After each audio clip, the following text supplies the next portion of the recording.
Hey, what's up, y'all? How are you doing? I hope everyone's having a good summer. I'm really excited about Game Fest that's going on. Actually, fixing to drop tomorrow. Hope we get a lot of good information. Um, I hope we. It's been a long day at work, y'all. Um, I hope we get a lot of cool information. I hope we hear something about the new Ninja Turtles game. I'm super hyped for a potential Nintendo Direct. I'm looking forward to the Microsoft thing. I'm not in favor of them pushing streaming. I'm not in favor of that at all. I am completely against an all digital future. So I'm going to talk to y'all about something today. This is going to be a little bit of a rant. And I'll try to make this video quick. But, okay, so I was watching a YouTuber that I recently got into, and his name is David. I think it's Zink or Vink. And anyways, he covers a lot of RPGs.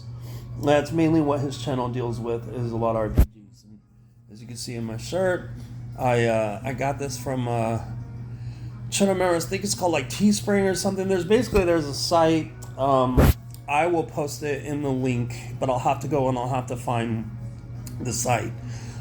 And basically, you can buy custom video game shirts. You can buy custom all kinds of shirts, but the thing is, like, you're not buying shirts that, like, let's say, like, you might buy like a Pokemon shirt or a Halo shirt from GameStop, and it's made by a specific company. These are actual shirts made by like artists, like independent artists. So basically, when you buy a T-shirt, you can pick what you want. I mean, for instance, you type in the game you want. For instance, like I typed in Chrono Trigger, and I think like literally 50 or 60 shirts came up. Like, you're not going to even find a Chrono shirt at like a GameStop or even a Hot Topic, or I mean, you'd never find one at Walmart. But basically, my point is that, you know, you can basically custom. Well, you don't get to custom make the shirt. You just choose from the design you want, but you're not bound by. I mean, you are bound by, choice. It's not like you have an unlimited amount of choices. But anyways, my point is, it's a good site. And the cool thing is, you're not really supporting a company. You're actually supporting an individual struggling artist. And you're also paying for the creativity and the freedom that you're paying for a design that basically no one really else has. Or at least most people don't have. Like, I got a badass SNK shirt. And, I mean, good luck finding. I mean, I guess you could order one online. But my point is, again, you're going to literally be bound by. Like, you might, for instance, go to the SNK store online and you might get an SNK shirt, but they're not going to have that many.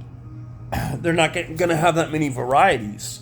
Where, like, you go to this site, it might have 75 SNK shirts. Like, they have all kinds of stuff. And again, the cool thing is you're supporting individual artists. So anyway, so he was talking about Xenoblade Chronicles 3 that's coming out in July. I don't know the exact date. Right now I'm about to play Fire Emblem Three Houses, a little bit of the Nickelodeon All Stars Brawl game with my girlfriend, because they just added voice acting, they added items, and I wasn't super into it when it came out. I mean, I bought it because I did grow up with Nickelodeon, but like, I mean, without voice acting, it's not that great, and I feel like content-wise, there's still not a lot of content, but there is definitely a lot of room for growth. There's room for more characters. There's room for more stages. I would like to see some kind of super attack, some kind of, like a Smash Brothers-esque, like Final Smash technique. Just some kind of super move. It is a fun game, but I haven't played it a lot. But anyway, so Xenoblade Chronicles is coming out in July. So they have a special edition, and it's $90, and I mean, that's not a shock. I mean, I paid $80 for it was like $80 for the Xenoblade Chronicles definitive edition, collector's edition in 2020, and it came with a cool art book. It came with like a bunch of stuff. Like the art book was literally like that thick. Like the art book is huge. I actually have it sealed at my parents' house, and but he was talking about how, and I didn't mean to get off track, but he was talking about how people have just been having trouble getting hold of the special edition. I mean, $90 is like I said. I mean, that's par for the course. I mean, the most expensive game I ever bought in 1995, I bought Killer Instinct for $86, but that was before special editions. I've seen special editions run as much as $250. So $90 is, it's a little high, but, but people have been having problems getting a hold of the special edition. Because Nintendo eShop, or not the eShop, but the Nintendo actual website just won't let people buy stuff. So I was going through the comments, and I was reading the comments, and there's been such a deal about scalpers. Obviously we've seen how much of an incredible problem scalping has become. I mean, I'm sure to some extent it's always been a problem, but it's become even more of a problem over the last several years. I want to say it started with the PlayStation 5 and with the Xbox Series S and X. Now, my girlfriend and I have a Nintendo Switch OLED and an Xbox Series S. I had a PlayStation 5, but I sold it to my friend. So what I do, just in case like any of y'all are having trouble getting a system still, like a PS5, my best advice to you, go to Facebook Marketplace, find someone who has one. I literally paid $790 for mine. I paid $790. I didn't pay $1,500 or $2,000. I paid $790. I got a game with it. Here's what you do. You just find one. You arrange the deal, the purchase, and then meet that motherfucker at a public place. Have him show you a safe place, a police station, a fire station. Over around here where I live, we have Quick Trip, and it even has like a sign like it's a safe place, like it's monitored by the police and stuff like that. And have them show you that it's sealed. Like me, I won't fucking buy a system without them showing me, hey, this hasn't been opened. You do that, you'll have no problem, for the most part. I'm not saying that things can't happen, but anyways, getting to my point. So, I only say that to say that I didn't just, I wasn't able to just walk into a store and pick up a PlayStation 5 and an Xbox Series S. Like, I bought mine off Facebook Marketplace. And the reason being because of the chip shortage. And the reason being because here is the problem. Like I told you, I was reading the comments, and the comments was talking about scalping. Well, the problem is not scalping. The problem is these fucking systems and games are not available in stores really like they used to be. Now, I get the situation with the chip shortage. Okay, I understand that. If they don't have enough chips, they have to limit how many systems they're able to make. And unfortunately, if they have to sell it online, they have to sell it online. The problem is, online, you can cheat. You can use a bot. You can do things that give you an advantage that other people don't fucking have. When I bought my classic NES Mini, my classic Super NES Mini, my Nintendo Switch, I bought those day fucking one at Target.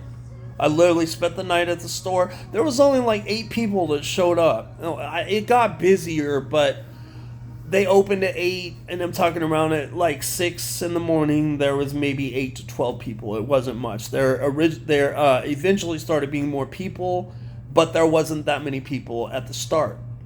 So I didn't have a problem getting these systems. But again, going to my point that I didn't have a problem because in person, you can't fucking cheat.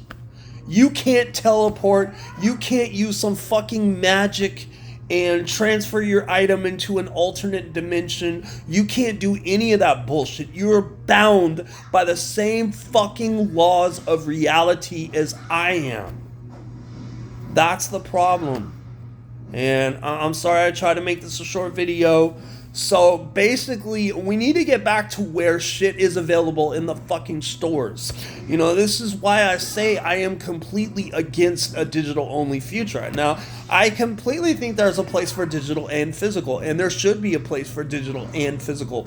The problem is, if it's only digital, I mean, there's so many things. I mean, I'm not going to get into all the problems with digital gaming.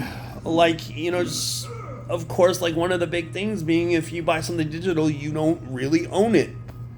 You know, and if the store is shut down, if you have an internet outage, and especially if it's DRM, you can't play the game that you fucking paid for. Like, that's bullshit. So, I mean, bottom line is, until these companies get their motherfucking shit together and start making this stuff available in stores again, things are going to keep being like this. Now, I mean, unfortunately for the people watching the video, there's nothing you or I can do. We don't have the power to make this shit available in stores again. I'm just saying that it's fucking bullshit because, yeah, scalping is rampant and scalping is bad, but these stupid motherfuckers made these items available in stores. Scalping wouldn't be a problem because I could just walk into a store and buy what the fuck I wanted to buy. That's not an option. Like, let's say there's a special edition of Splatoon 3, and they announce it. Now, I can go into GameStop, and I can pre-order that special edition. Now, more than likely, as long as I get there by a certain decent period of time, I'm going to get what I want. But if I have to compete against a bunch of motherfuckers who aren't even bound by the laws of reality, I'm not going to have a chance in hell unless I cheat like they do. So, yeah. There's a lot of things to be excited about this summer. There's a lot of good movies. There's a lot of great games to be excited about. Summerfest is starting tomorrow, and I'm super hype. I can't wait to see what kind of good stuff that, you know, is coming down the pipeline. There's shows to be excited about, y'all. Yeah, gas prices suck. Yeah, right now we might be entering into an energy crisis. Like, there is negative shit going on, but there's also a lot to be grateful for, and there's a lot of positive shit. And yeah, I know I ranted about this, and I know I ranted about a potential digital future that I hate, but you know, I also want to remind y'all that there's just a lot of stuff to be hyped for. You know, beyond the usual bullshit problems in the world, we got a lot of cool games that could be announced over the next few days, y'all. And even though there's no E3, you know, a potential Nintendo Direct in the horizon, like, there's just a lot to be super excited about. So, you know, keep gaming, y'all. Keep playing. I'm super hype. I hope y'all are super hype. I can't wait to see what gets announced. And hopefully pretty soon we'll see stuff start coming back to stores. Hopefully pretty soon, because a digital-only future, y'all, is not what we want. And we need to push against that, because that's not good for us. That's not good for the industry. On an unrelated note, Microsoft is trying to push for a streaming future, and that's another thing, like, that goes along with the digital future. You know, the problem with that is, you know, I was reading something online, and it's like, look what Spotify has done to music. Look at how much it's fucking crippled the music industry. You know, the problem is, like, you have people that, you know, were already like not making a whole lot of money just with the record sales, but now they're making even less. You know, I was literally watching, I think it's the Punk Rock NBA, and he was talking about the problem is that only the smallest percentage of the people on Spotify are actually making a lot of money. And this is because we're living in an all digital future. And I mean, I'm not a music industry expert. I don't propose to know the full story, but I can tell y'all this is not a good thing for gaming. This is not a good thing for gaming. But at least, like I said, enjoy playing your favorite games. I'm about to play some Fire Emblem and some Nickelodeon All-Stars Brawl with my girl. And I hope y'all have a wonderful, wonderful week. And hopefully we'll get some great stuff announced in Summer Game Fest. Love each and every one of y'all. Have a wonderful week. Peace.